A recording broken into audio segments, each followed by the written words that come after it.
com a nosso curso, né, aprofundar, e convidando aos irmãos aí que estão com a apostila nas mãos, que estão aí com as suas Bíblias, já abrirem a Bíblia em Êxodo 18, que será o texto base da nossa lição, para juntos entendermos hoje sobre a estrutura de liderança de uma igreja em células, de uma igreja com células, de uma igreja de pequeno grupo multiplicador. Então, Êxodo 18, do verso 13 em diante, até o verso 24, até o verso 24, é o texto base da nossa lição. Se você ainda não tem apostila, você pode passar aqui na secretaria, pedir à nossa secretária que traga, tá bom, as lições, que faça para você uma apostila, ou já devemos ter já apostilas prontas, você pode pedir ali, tá bom? Para que você possa estudar. Quem está aqui presente aqui comigo, né, querendo fazer alguma pergunta, pode levantar uma de suas mãos para a gente poder estar compartilhando e juntos aprendermos um pouco mais sobre a questão da estrutura de liderança numa igreja de pequenos grupos multiplicadores.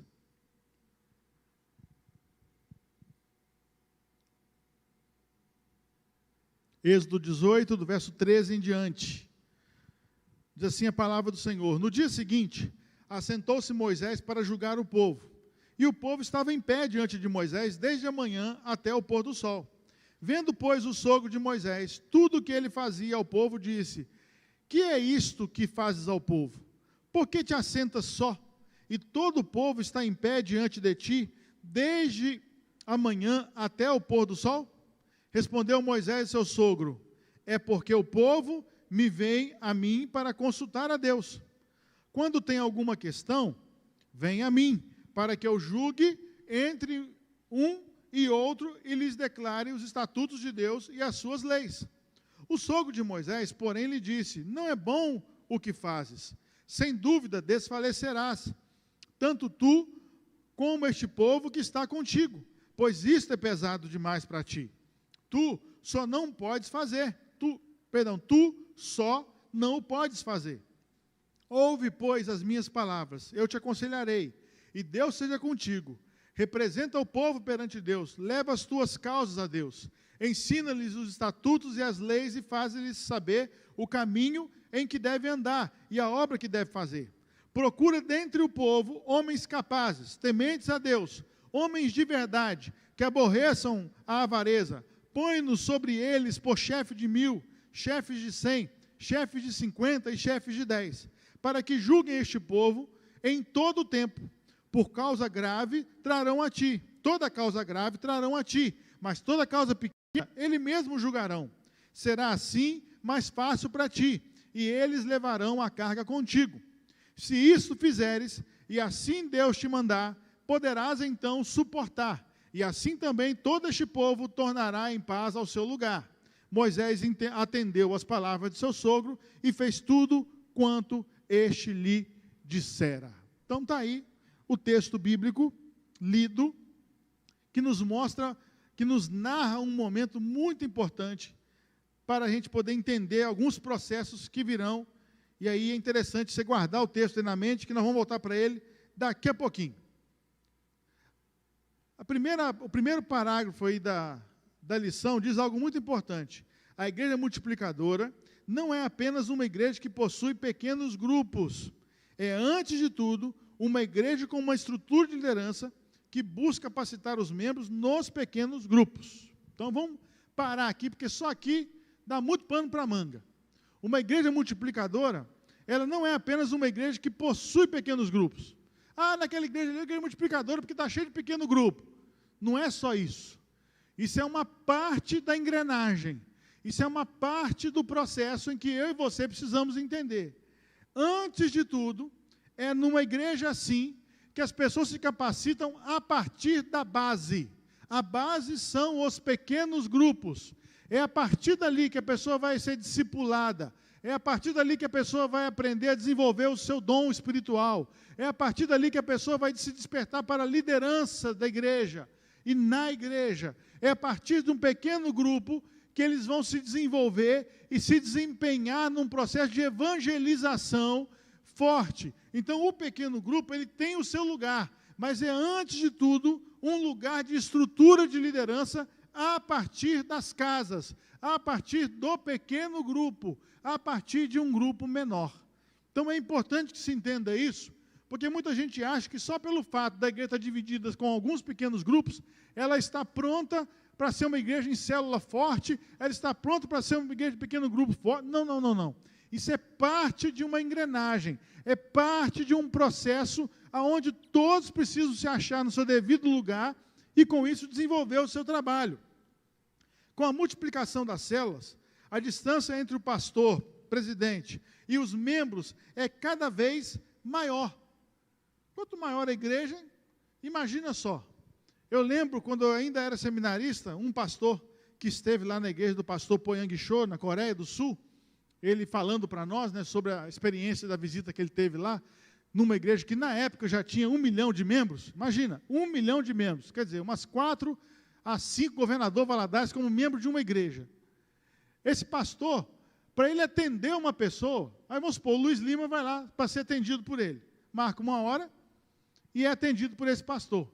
Ao terminar, esse pastor tem que sentar e escrever tudo que conversou com o Luiz, porque não tem ideia de quando é que vai sentar com o Luiz para conversar de novo, porque é muita gente.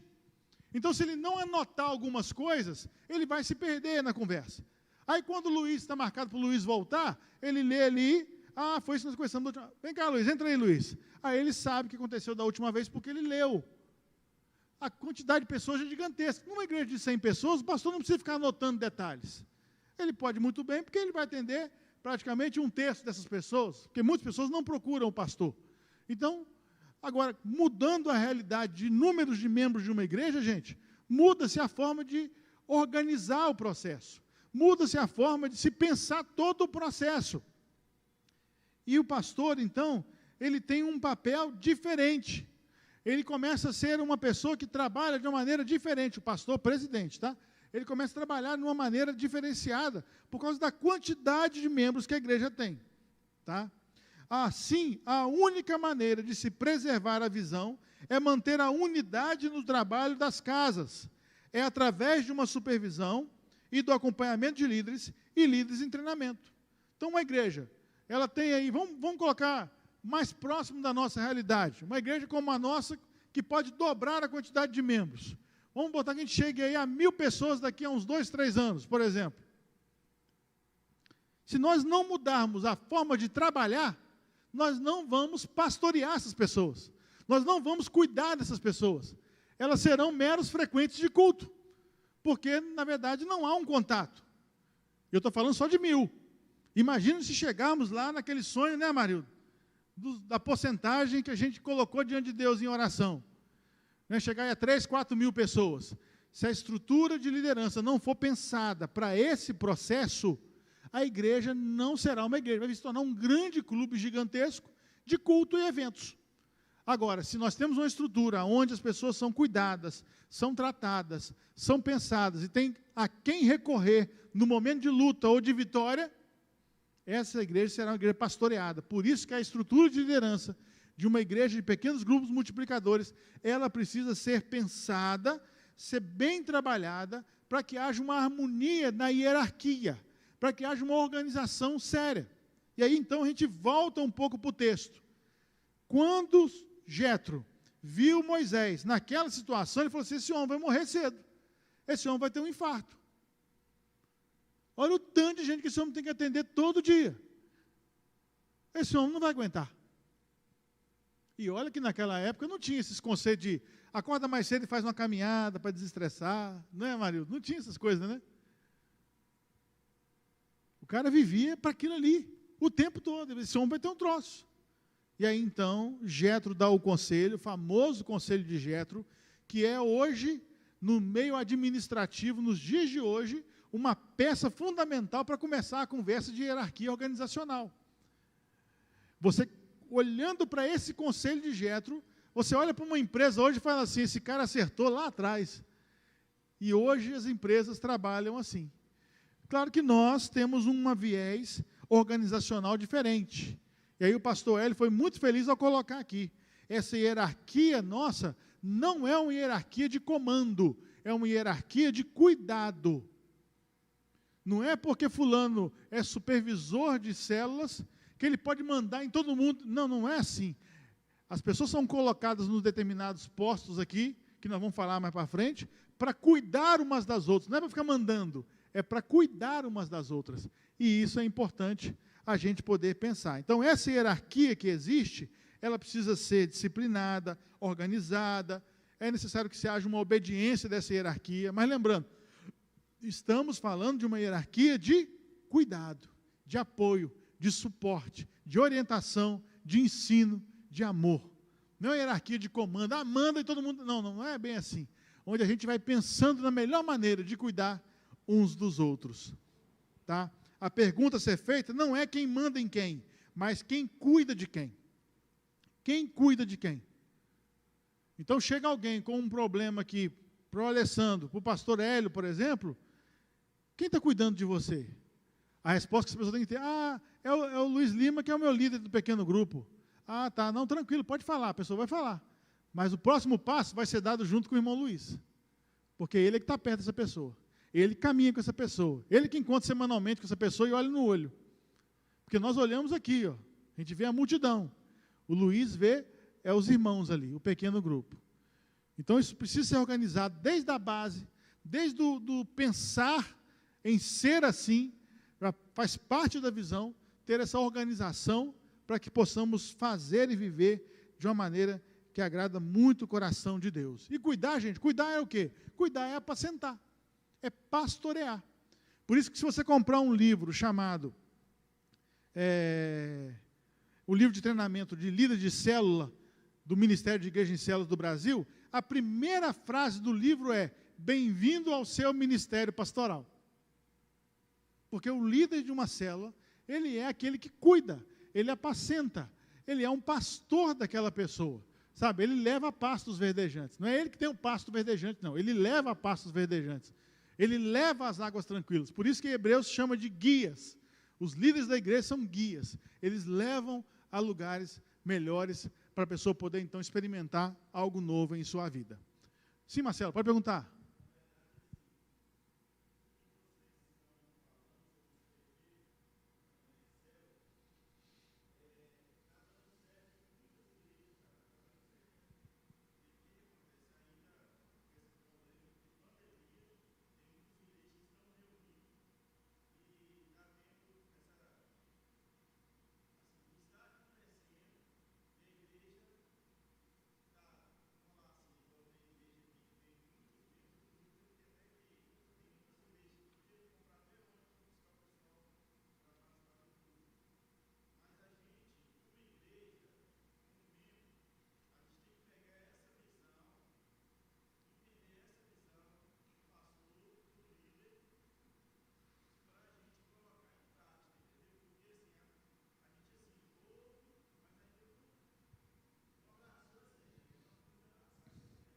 Sim, sim. Por isso que ano passado, o tema do ano era transição.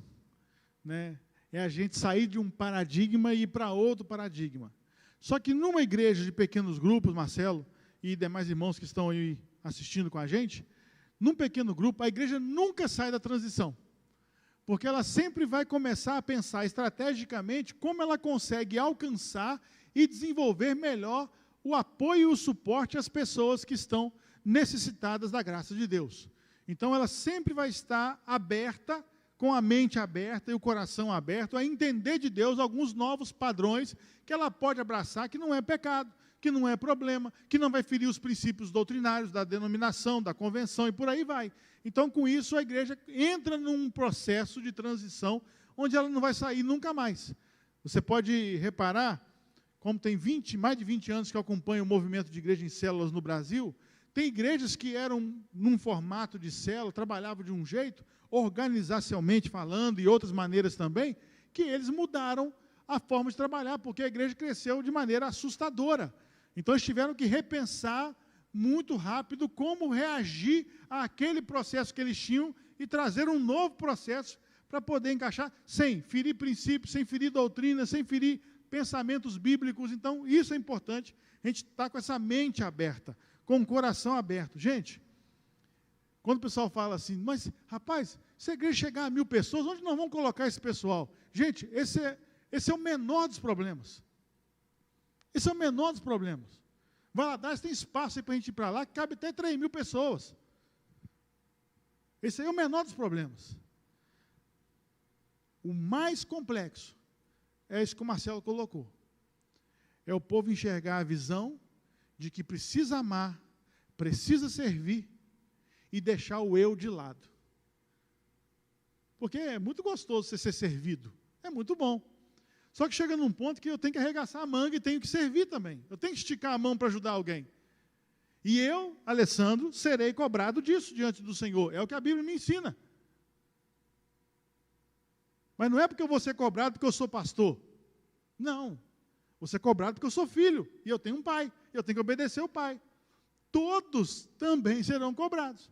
Ou vocês acham que a ordem de fazer discípulos é só para pessoas profissionais? Só para quem fez seminário? Pelo contrário. Está na mão do povo. Você repara isso quando? Vamos pensar num projeto que nós temos aqui na igreja, o ProM. Se for colocar num papel quantas vidas foram salvas por Jesus, por leigos dessa igreja, através de um ProM, nós vamos passar a casa aí, talvez, aí de 2.000 pessoas, pelos anos, não é, Marildo? É muita gente. Que ao chegar naquela comunidade no sábado, tinha um grupinho de pessoas, mas ao sair embora no domingo à noite, deixou uma renca de ficha na mão do pastor, falou, pastor, chama o seu povo agora, porque nós fizemos a semeadura e o Senhor vai colher. E a partir dali, e eu estou falando só do ProM, imagina quantas igrejas por esse Brasil afora têm trabalhos assim. Então, irmãos, local, isso aí é o de menos. Agora, cuidar de gente, se colocar na brecha para servir, esse é a grande quebra, Marcelo, do paradigma. Sim.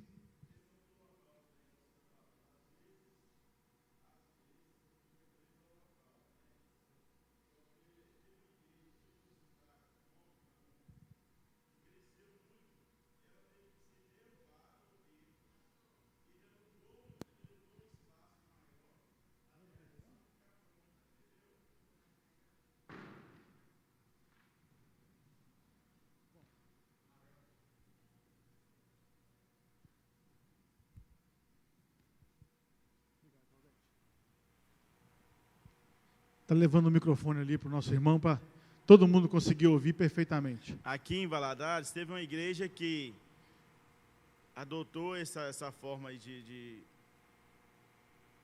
essa nova forma, né, que não é nova nada, que lá no livro de Atos já acontecia isso. Aí o que aconteceu? A igreja ficou pequena, aí o pastor teve que derrubar o templo e aquilo os irmãos achou que era um absurdo. Aí ele pegou e teve que alugar um espaço maior, para enquanto a igreja fosse construída, para atender aquele determinado número de pessoas, ele ficou alugado até voltar a reunir. Então, o que acontece? O que acontece? Às vezes, né, igual eu estou assistindo, é uma coisa assim simples, igual a questão de Gênesis, está passando lá, Abrão, ele pensou assim, ele só olhou a terra aqui, mas aí Deus falou assim, olha além, vê lá na frente, tudo que você está conseguindo ver, você está vendo? Então, assim, o Valadares, nós não temos que olhar só aqui a pessoa que está passando na porta da igreja. O que os pastores estão querendo falar assim, ó, cada membro, nós temos membro em todos os bairros quase de Valadares. Então, assim, vamos olhar um Valadares um todo, que você pode convidar a pessoa para participar e, através desse convite, você pode ganhar a pessoa para Cristo. E aí vai acontecer esse processo naturalmente, que é a multiplicação, entendeu? E, igual você falou, se Deus vai nos dar esse número de membros, Ele vai nos capacitar para poder recebê-los aqui. É, por aí mesmo. Vamos nessa pegada aí que a gente vai longe. Mas, visão, começar a enxergar. Pedir a Deus para enxergar isso aí. O ponto 8.1, a estrutura do pequeno grupo multiplicador. Encontramos este modelo em Êxodo 18, do 13 ao 23, no relato da sobrecarga de Moisés, que passava o dia todo julgando o povo, resolvendo os problemas pequenos e grandes de toda a congregação. Gente, isso acontece hoje? Na maioria das igrejas é assim. Todo problema, seja ele pequenininho, seja ele gigantesco, é levado ao pastor. E o pastor que tem que resolver. Ah, mas ele é pago para isso. Ah, ele vive por conta disso. Ah, ele faz aquilo outro. Só que não é esse o padrão bíblico da forma das coisas acontecerem. Isso está mostrando desde o livro de Êxodo. Se Moisés acatou a esse formato de liderança, então é sinal que algumas coisas virão. Agora, lembrando, Paulo nos escreve dizendo o seguinte, que as coisas que foram escritas no passado são sombra das coisas que hão de vir. Então, esse formato de liderança aqui que Jétro aponta, aonde é dividido e multiplicado, se divide para multiplicar, se coloca pessoas em determinados pontos estratégicos para multiplicar, é agora, em realidade, apresentado no livro de Atos dos Apóstolos. Mas antes de Atos, Jesus já mostrou um padrão diferente. Como assim, pastor? Jesus começou com quantos? 12. Não foi isso? Dos 12, ele foi para quanto? 70. Não está lá na Bíblia? Jesus mandou 70? Dos 70, quantos tinham em Atos 2? 120. Depois 500. Depois 3.000. E depois, aí vai. Então você percebe que a ideia de Jétro, a essência do pensamento de Jétro, deixou para nós uma herança organizacional muito saudável, muito interessante de se pensar. E Jesus vem e fala assim, é isso mesmo, não se começa com coisas grandiosas, se começa pequeno por grande.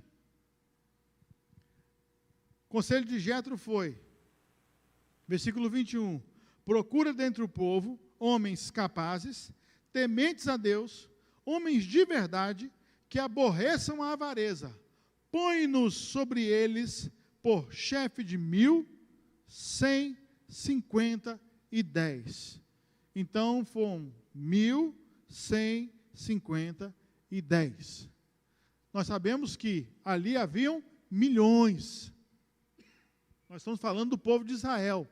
Então, haviam milhões de pessoas ali em Israel. E aí você tem aí, na apostila, você tem uma hierarquia, né, desenhada aí, um organograma desenhado, para você entender. Então, o que seriam os líderes de 10, pensando nessa estrutura hoje?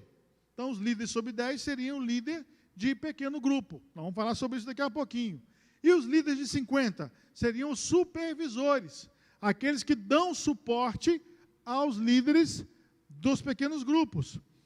E os líderes de 100, pastores de congregação.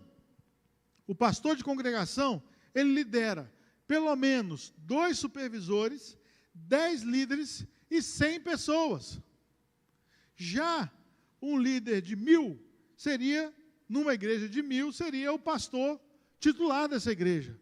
Esse pastor titular, pastor presidente, ele teria 10 pastores de congregação ao redor dele, 20 supervisores, 100 líderes e 1.000 pessoas. Lembrando que essa estrutura pode ser pensada, pode ser melhor trabalhada. No mundo do pequeno grupo, no mundo das células, cada igreja vai desenvolvendo o seu trabalho. Nós tivemos num dos treinamentos que eu fiz ali em BH com o pastor Paulo Mazzoni, um treinamento específico para líderes que já estão no estado mais avançado, ele deu o testemunho dele pessoal, onde ele conta que ele não abre mão, nunca abriu mão, desde 2000, do ano 2000, de ter a célula dele. Então, hoje, ele tem uma igreja de 20.000 pessoas, de mais de 2.000 células, mas ele não abre mão de toda segunda-feira à noite ter uma célula na casa dele, ter um pequeno grupo na casa dele. Ele não abre mão disso. Ele experimenta isso como um líder de pequeno grupo até hoje. Então, mas eu já conheço líderes, e ele mesmo citou alguns, eu conheço outros líderes, que têm igrejas grandes desse porte assim, que não lideram mais célula, porque não dão conta de tantos compromissos. Mas o pastor Paulo fez questão de abrir mão de alguns compromissos para continuar com a célula. Na visão dele, todos os pastores da igreja precisam ter a sua célula, o seu pequeno grupo multiplicador, para continuar falando de vivência própria, não apenas de teoria. Então, isso tudo é parte de um processo organizacional que cada igreja local vai e destrinchando a sua maneira de trabalhar. Mas o que eu estou querendo dizer é o quê? Tem que haver uma organização para que haja, então, um fluir melhor de todo o processo. Então, presta bem atenção. Um líder de pequeno grupo lidera aí em torno de 10 até 16 pessoas. Por que até 16, pastor? Segundo o Ministério de Igreja em Células, passou de 15 pessoas, 16 pessoas, as linhas de comunicação na conversa, no grupo, já começa a ficar atrapalhada. Então, é muita gente para conversar. Então, o ideal é estourando isso aí, 15, 16 pessoas no máximo por pequeno grupo. O pequeno grupo chegou a 16 pessoas, está na hora da multiplicação. É a hora do líder que está em treinamento assumir o posto de líder, e daqueles 8 que ele vai levar com ele, ou 7, um deles já vai começar como líder em treinamento, para começar um novo processo, nasceu-se uma nova célula, nasceu-se um novo pequeno grupo ali, para se desenvolver. Tá? Então, aí agora na apostila, na página 38, o que faz um líder de pequeno... Como é que é a questão do líder do pequeno grupo? Então, para ser um líder de pequeno grupo multiplicador, são necessários alguns requisitos. Ser nascido de novo, ser batizado, ter bom testemunho, ser membro da igreja, estar comprometido com a igreja, ser capacitado pelo curso de treinamento, e eu acrescentei mais um aí, né, dando uma digerida aí no texto que o pastor Hélio escreveu aí. Ele tem que ter visão. Se ele não enxerga com os olhos espirituais o papel dele naquele pequeno grupo, ele pode ter o treinamento, ele pode ser membro da igreja, ele pode ter um bom testemunho, pode ser batizado, ele pode ser comprometido com a igreja, ele pode ter um monte de coisa a mais. Mas se ele não consegue enxergar o papel dele ali, ele será um líder medíocre, terá problemas e não fará com que o seu pequeno grupo multiplique ou cresça. Visão é intrínseco, é fundamental. O líder do pequeno grupo é a pessoa mais importante de uma igreja multiplicadora. Deixa eu colocar um parênteses aqui. É a pessoa mais importante numa ótica estratégica, tá? Porque na igreja não tem pessoas mais importantes que outras. Todos são iguais na igreja. Não tem maiores ou melhores no reino. Todos somos irmãos, famílias, filhos, tá? Mas pensando estrategicamente no nosso trabalho de pequenos grupos, sim, o líder de pequeno grupo, ele deve ser assistido, assessorado, apoiado, direcionado, apacentado, cuidado, com muito mais força. Por quê? Porque ele é o nosso funcionário do chão da fábrica. Ele é que faz a coisa acontecer no dia a dia. Por isso, irmãos, quando você vê uma organização, o desenho de uma organização, de uma igreja de pequenos grupos ou de uma célula, você vai ver quem é que é a base. É o líder de pequeno grupo multiplicador. Ele é a base de todo o processo. Tudo acontece com eles ali, gerindo, servindo, apoiando e amando aqueles membros que estão no seu pequeno grupo. Pois é quem estará na linha de frente, é ele quem dá atenção personalizada aos membros de sua célula, é ele quem dirige as reuniões, e é ele que vai se tornar o referencial para muitas pessoas que vão chegar na igreja. Porque hoje, nós ainda seguimos muito o sistema de Moisés. O referencial tem que ser o pastor. Isso é bom? Sim, mas sobrecarrega e não dá conta. Com isso, cada um de nós temos que ser referencial. Por isso que todos nós temos que amadurecer, temos que assumir nossa responsabilidade de membro, de crente, diante de Deus, para todos nós sermos referenciais. Sua responsabilidade, falando do líder de pequeno grupo, sua responsabilidade principal é gerar novos líderes discípulos, perceber o potencial das pessoas, envolver essas pessoas nos dia a dia da célula, enfim, discipular, acompanhar, treinar essas pessoas com o objetivo de transformá-las em novos líderes. Esse é o foco do líder do pequeno grupo. Ah, mas não é evangelismo, não? Volto a dizer, evangelismo é a porta de entrada. Evangelismo é a porta de entrada. quando uma pessoa entra num pequeno grupo, se eu sou o líder e eu a levei para lá, então o meu trabalho é discipular aquela pessoa, cuidar dela.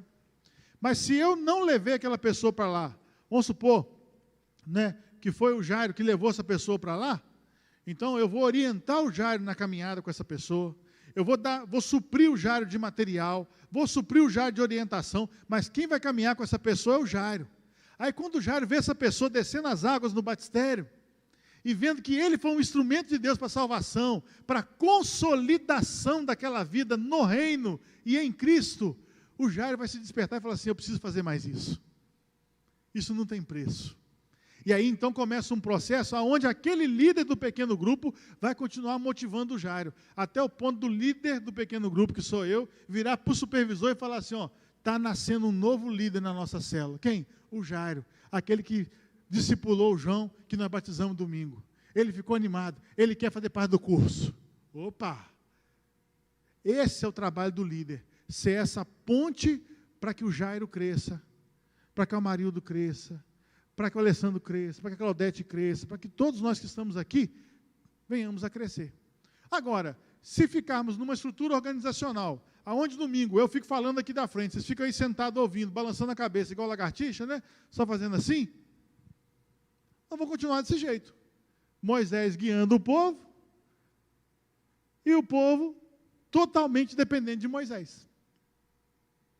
E aí a estrutura não consegue ser sólida para o que o Marcelo colocou, para um crescimento exponencial. Agora, quando vai acontecendo isso, as pessoas vão entendendo, irmãos, aí o quebrar a parede para crescer, o ter que mudar de lugar para crescer, isso é o de menos. Por isso que eu falei, dos problemas é o menor. Porque você contrata uma construtora, ela vem aqui, quebra tudo e constrói. Agora, quando o assunto é vidas e é gente, nós precisamos valorizar muito o líder de pequeno grupo.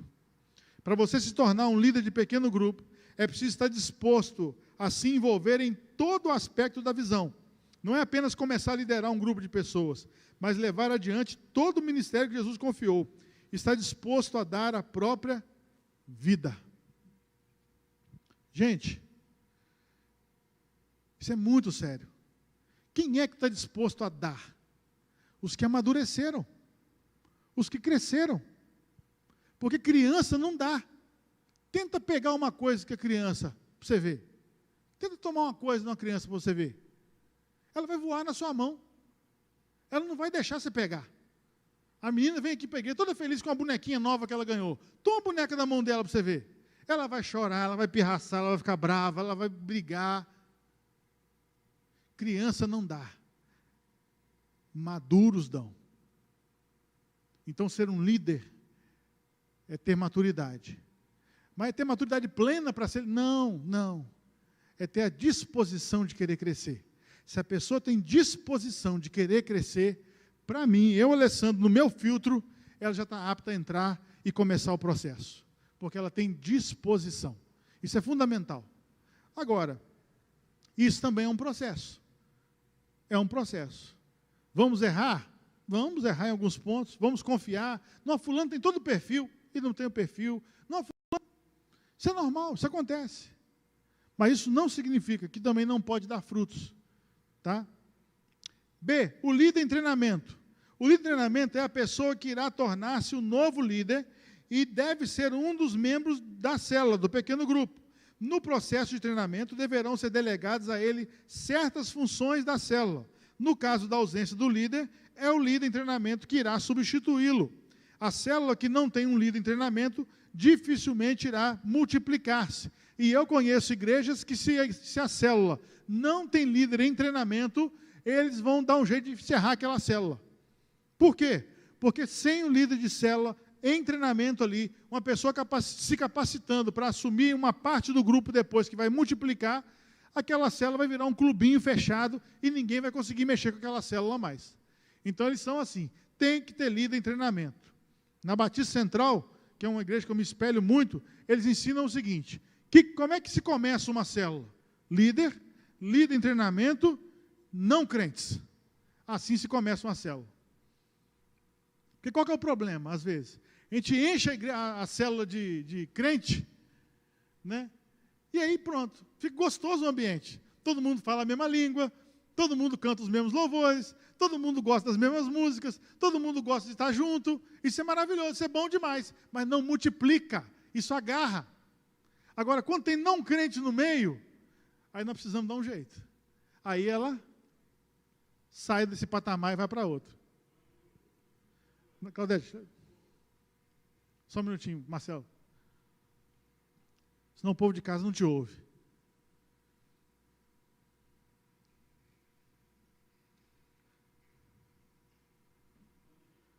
O que acontece? Esse grupo aí que você falou, eles ficam tão chegados, mas tão colados no outro. Nós não vamos dividir, não. Eles entendem assim, que não é multiplicar, acho que é dividir. Então, assim, é tão claro assim, o que o pastor está falando, mas as pessoas ficam presas. Mas não vou ver fulano. Mas vai ver sim, ué. Já vê fulano na igreja, a igreja vai expandir, ela vai crescer, entendeu? Então, assim, é tão claro o que o pastor está falando, e as pessoas ficam presas. Mas eu vou, como se diz, não vai ser na casa de fulano mais e tal. Mas a ideia não é essa, a ideia não é o conforto, a ideia é dividir Cristo com as outras pessoas, compartilhar Cristo com as outras pessoas, entendeu? Tem um, como é que é o nome? Eu não sei nem o nome que eu vou dar, não. Não é parábola. Eu li isso muito tempo atrás, eu lia isso em alguns boletins de igreja que eu li isso lá. Vinha falando assim: se você descobrir a cura do câncer, você vai guardar para você ou vai falar com o outro? Sabe? Se você descobrir a cura da AIDS, você vai guardar para você ou vai falar com os outros? A igreja tem a resposta para esse mundo que está aí, ó. Mas às vezes o que acontece é a falta de visão, de enxergar que ela não pode reter essa palavra para ela. Ela tem que espalhar essa verdade. Porque essa verdade que vai trazer a libertação, a força que o mundo aí fora precisa para viver em Cristo. Então, o que está faltando às vezes é o entendimento de que o Evangelho precisa ser anunciado. Ainda é tempo de se anunciar o Evangelho. Ainda é tempo de pregarmos esse Evangelho. E quando eu falo em multiplicar, eu tenho que entender isso. A palavra que tem que vir em minha mente é: eu preciso levar mais um para Jesus, porque Ele me restaurou, Ele curou, Ele mudou a minha vida. Eu não posso ficar com essa notícia só para mim. Eu não posso ficar com essa cura do câncer, essa cura da AIDS só para mim aqui no meu laboratório. Não, eu quero que todos tenham acesso a isso. E às vezes está faltando esse estalo, sabe, Marcelo? Na mente da pessoa. Podemos culpar essa pessoa? Não, a ideia não é culpa. A ideia é entender que todo mundo também tem seu tempo de entender. Todo mundo tem o seu momento de, então é isso, multiplicar é isso. Que eu estou com um negócio na cabeça, achando que eu vou deixar de... Não, você não vai deixar de ser família com os seus irmãos. A questão é que chegarão novos irmãos. Nova família vai ser feita. Novas pessoas vão conhecer o Evangelho. E você, instrumento da graça de Deus para que aquelas pessoas conhecessem o Evangelho. Gente, eu não sei você que está ao alcance aí do vídeo, e eu não sei dos irmãos que estão aqui. Mas, depois que você, como crente, leva uma pessoa para Cristo, e você sabe que aquela pessoa se consolidou aos pés do Senhor, sua vida com Deus não é mais a mesma. Você não consegue mais ser o mesmo. Aquilo vai ficar no seu coração e na sua mente o tempo todo. Por isso a importância de se envolver, porque Deus tem níveis maiores de maturidade para a gente. Mas às vezes a gente está recluso, achando que não, já está bom, já cheguei num nível maravilhoso, né? E aí entramos naquela frase empresarial, né? O bom é inimigo do ótimo, né? Só está tudo bom, ela podia estar vivendo num patamar com Deus muito melhor. Acho que está bom, então está bom, né? Aí não podemos fazer nada, aí é cada um mesmo consigo, né, Marcelo? Aí cada um vai ter o seu próprio entendimento, e na hora certa vai se despertar, e nós oramos por isso. Nós, da liderança da igreja, temos orado pelo despertamento no entendimento espiritual do que Deus pode fazer em nós e através de nós. Não é isso que o texto bíblico fala em Paulo? Deus pode fazer infinitamente mais, além do que pedimos ou pensamos, através do poder que opera em nós. Então, olha só, é a partir de nós que alguma coisa pode acontecer que vai abalar os alicerces aí da sociedade, né? Existe um quadro aí, na sua apostila, que mostra a questão de responsabilidade. Nos primeiros 6 meses do ciclo do pequeno grupo, a responsabilidade do líder naquele pequeno grupo vai diminuindo e a do líder em treinamento vai aumentando. Por quê? Porque é a forma da pessoa aprender fazendo. Vai chegar um ponto que o líder vai na reunião só fazer o momento de compartilhamento da palavra. O resto, tudo o auxiliar vai fazer. Os 4 S que o pastor ensinou aqui para nós, aqui, né? Do encontro, o líder auxiliar, o líder de treinamento vai fazer esse momento. Depois do encontro vem a exaltação, que é o momento de adorar a Deus. O líder auxiliar vai fazer isso. Aí tem a edificação. Vai ter dia que o líder auxiliar vai fazer, mas na maioria das vezes ainda o líder vai fazer. Aí depois vem o evangelismo, né, que é o momento de compartilhar o oikos e orarmos pelos oikos. Esse líder em treinamento vai puxar esse momento de oração, até que o líder fala assim, ele está pronto. Célula cresceu, multiplicou, está indo um líder pronto na prática. Caminhar agora com um novo grupo, e esse líder novo já vai começar com um líder também em treinamento junto com ele. Irmãos, imagina esse processo aí, acontecendo naturalmente, uma vez por ano na primeira igreja aqui em Valadares. Nós vamos ter bons problemas daqui uns dias, se Deus quiser, tá? Oremos aí para passar essa fase da pandemia, que Deus tem muito a fazer em nós e através de nós, né? Na página 39 nós temos aí, ó, a questão da hierarquia dentro do pequeno grupo, né? Então nós temos um anfitrião, que é aquela pessoa que abre as portas da sua casa para as reuniões do pequeno grupo, além de ser um fiel colaborador do líder, no sentido de ganhar, né, os seus, né, porque os vizinhos ali serão chamados para participar daquele pequeno grupo. Tem um secretário, que é o responsável de preencher os relatórios, fazer escala de lanches, auxiliar o acompanhamento das pessoas, principalmente quando faltam, anotar as necessidades da célula. O secretário ele é importante no aspecto também do supervisor e dos coordenadores de célula terem relatórios para entender como está o andamento de todo o processo, qual líder de célula está precisando de mais apoio, mais suporte, tá? E os membros são os irmãos e os amigos de quem o líder deve cuidar. Os membros são os braços extensivos da célula para atrair novos convidados. Eles devem ser bem tratados, discipulados, acompanhados e encorajados a se tornar líder. O problema é que a palavra líder, para muita gente, se remete ao pastor titular da igreja. Ah, ele é o líder. Ah, eu não quero ser líder não, né? Gente, liderança de pequeno grupo é diferente de uma liderança de igreja no seu todo, tá? Então presta bem atenção nisso, para vocês não acharem que uma coisa é uma coisa e a mesma coisa aqui. Não, é uma coisa, outra coisa é outra coisa. Vocês têm que saber diferenciar esse processo aí, mas nós estamos aqui para ajudar vocês. Quem está fazendo aí o aprofundar, está entendendo a diferença do líder de célula para um líder eclesiástico, um líder institucional. Tá bom? É diferente o processo. Não tenham medo. Tá? Isso é importante. Alguma pergunta de vocês aqui? Tem alguma pergunta no chat aí, pessoal da comunicação? Alguém quer fazer alguma pergunta aí na internet? Não? Então vamos seguir então. 8.2, a hierarquia de cuidado na igreja. Não devemos impor ou exigir autoridade, mas ela deve ser exercida de maneira natural e espontânea. O supervisor e o líder do pequeno grupo ou de uma célula ensinam como exemplo, ensinam com o exemplo.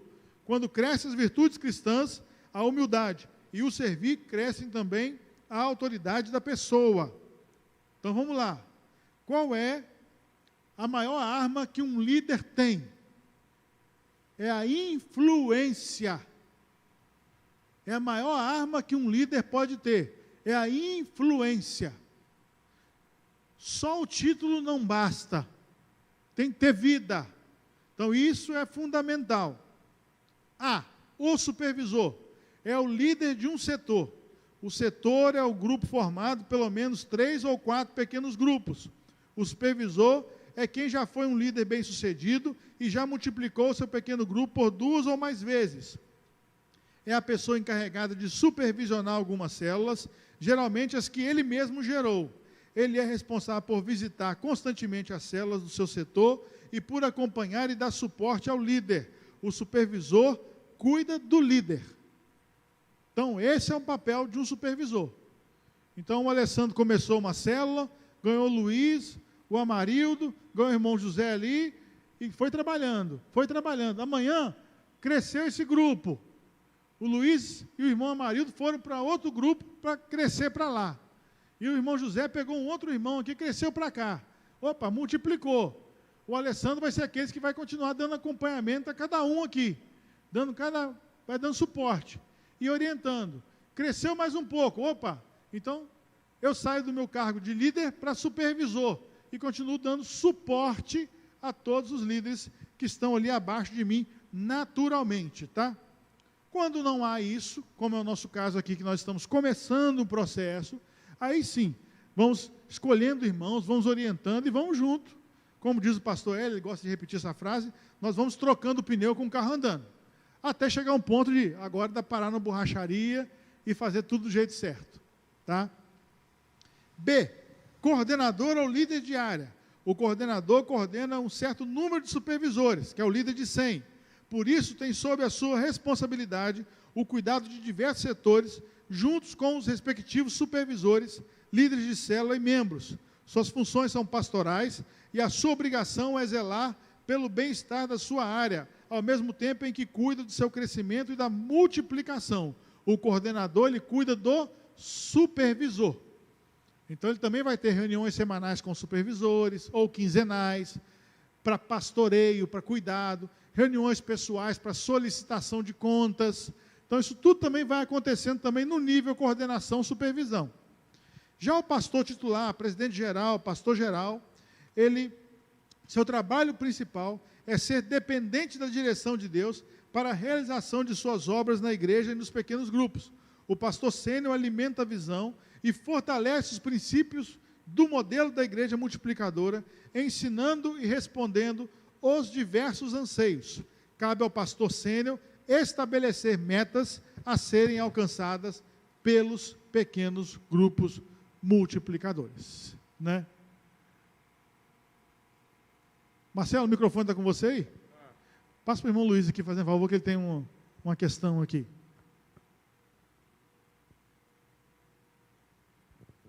Ponto C, pastor.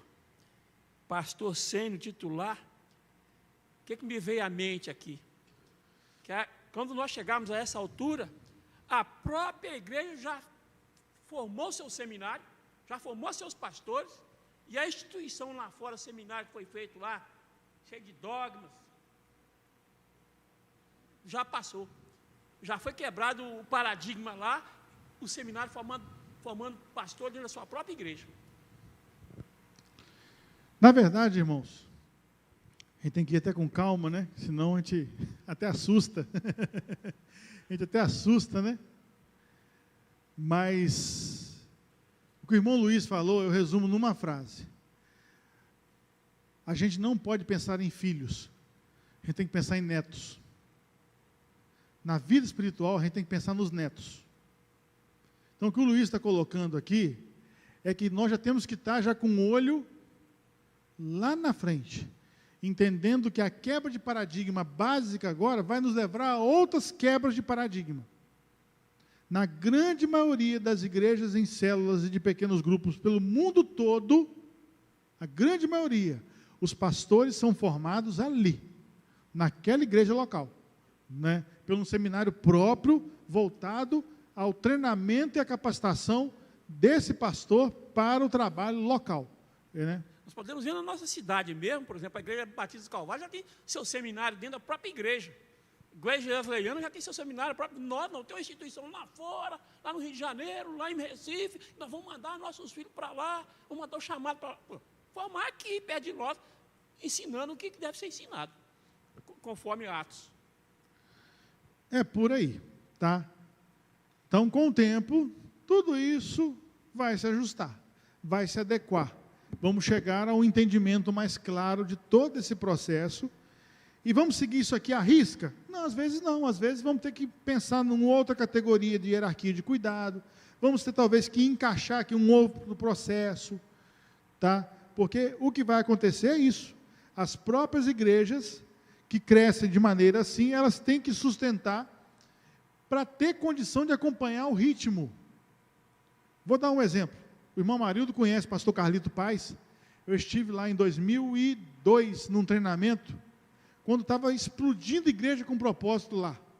A igreja cresceu muito rápido, o crescimento da igreja lá de São José dos Campos, naquele período, né? Hoje ela está trabalhando com células de maneira mais intensa também, e a última notícia que eu soube é que eles estavam chegando a 800 células, né? Num crescimento também bem assustador. Eles têm um seminário próprio. A pessoa ela se capacita ali dentro. Ela não precisa procurar em lugar nenhum. Ali dentro ela é capacitada, ela é orientada. Na hora de se tornar um pastor, por ser uma igreja batista, um concílio é convocado, o concílio examina, põe a mão na cabeça, mas o pastor cresceu ali, ó, do chão da fábrica até chegar lá em cima. Então isso faz com que a pessoa que assuma o ministério pastoral, ele, naquela igreja ali, ele já tem a visão do todo. Ele já conhece tudo ali. Quando eu fui no retiro de pastores da Batista Central, em Belo Horizonte, eu fiquei no mesmo quarto que o pastor Renato, que é o pastor de jovens, junto com o pastor Léo, da Batista Central. O pastor Renato foi ganho para Cristo num sermão lá que o Paulo Mazzoni fez quando ele era adolescente. Dali ele não saiu mais. Hoje é um pastor de jovens da igreja. Então ali mesmo ele conheceu todo o processo, ali mesmo ele caminhou, hoje ele está entre os líderes da igreja. Vai trazer uma pessoa de fora, já que nós quebramos muitos paradigmas, já que nós quebramos alguns conceitos e entendemos de Deus alguma visão diferente, pode correr o risco de dar zica, dar problema, né? Porque a pessoa chega, não, mas não é assim que vocês fazem, não, vocês não são batistas, não? Somos batistas, só que assim nós fazemos um pouquinho diferente, e isso não fere os princípios. Irmãos, é isso que é importante de guardar na cabeça. Tem gente que briga, negócio de célula, negócio de pequeno grupo. Gente, pergunta, está ferindo os princípios da palavra de Deus? Se não está ferindo os princípios, porque princípio é imutável. A gente muda um ensinamento ou outro, uma ideia ou outra, mas princípio, a base, se eu tirar a base, é igual Paulo escrevendo aos Coríntios. Gente, ó, se botar outro fundamento, além do que já foi posto, não é igreja. Então tem princípio que não pode mudar. A partir daí, meu irmão, é estratégia que nós vamos criar de acordo com o contexto. É coisa que nós vamos fazer de acordo com o nosso contexto. Você vai visitar muitas igrejas batistas aí pelo mundo todo aí, e vai encontrar cultos, liturgias, meios de fazer totalmente diferente. Totalmente diferente. Até forma do pregador pregar, falar. E eu vou ser sincero com vocês. Olha como é que eu estou vestido, irmão de casa. Ó, calça jeans, camisa polo. Isso aqui já é uma quebra de paradigma, né, Marildo? Porque há 15, 20 anos atrás, seria inadmissível aqui. Deus está mudando e mostrando que o importante, a essência, tem que ser mantida. E isso nós não vamos mexer. Isso a igreja não vai mexer. Agora, se for preciso repensar a forma de ganhar vidas para Jesus, vamos repensar, vamos colocar. Agora, ferir o princípio, para tudo. Não ferir o princípio, segue a vida, e assim nós vamos crescendo. Tá, gente? E cabe ao pastor se reunir constantemente com os coordenadores, líderes de área, para examinar o desenvolvimento do trabalho das células na igreja. O pastor cuida dos coordenadores, né? Então, esse pastor se reúne sempre. No futuro, os coordenadores serão os pastores, onde amanhã ou depois, a primeira igreja pode ter 5, 6, 7, 8, 10, 15 pastores aí, né? E o pastor sênior, titular, o pastor presidente, é aquele que vai cuidar desses homens, vai se reunir com eles, vai solicitar contas, como é que está a sua vida financeira, como é que está a sua vida sexual, como é que está a sua vida espiritual, como é que está, ele vai cuidar, vai ajudar nesse cuidado, nesse carinho com esses pastores, com esses coordenadores, de um modo geral. Amém? Amém de casa? Alguém quer fazer alguma pergunta de casa? Pode mandar no chat aí, tá? Aí tem uma primeira pergunta aqui, ó. Faça um paralelo entre a liderança da igreja convencional e a liderança da igreja multiplicadora. Então agora, mediante tudo que você ouviu aí e que você leu aqui na lição, coloca um do lado do outro e aí como é que é a liderança da igreja convencional e a liderança de uma igreja multiplicadora? Para você perceber as diferenças e para você entender. A hierarquia de cuidado dos pequenos grupos é bíblica? O que vocês acham? Você acha que isso aqui é uma ideia que foi inventada por homens, ou está na palavra de Deus que nós devemos, sim, cuidar uns dos outros, e até de maneira hierárquica, né? Vamos assumindo determinadas posições e vamos sendo cuidados em determinadas posições. O que vocês acham? Está aí também uma questão para vocês pensarem. Dê uma olhada no quadro, na página 38, e explique, que é aquele quadro que eu falei do ministério do líder e do auxiliar. Tá? Vai aumentando a responsabilidade do auxiliar nos primeiros meses de caminhada. Dá uma olhadinha nisso aí depois e explica. E a maior habilidade de um líder é desenvolver habilidades extraordinárias em pessoas comuns. Abraham Lincoln. Amém? Alguma pergunta? Vocês aqui querem fazer alguma pergunta? Alessandro, Cleide, amigo que está nos visitando ali, seja bem-vindo. Irmã Alessandro lá atrás, Marcelo, algum irmão quer fazer mais alguma pergunta? Não? Sim, Marcelo.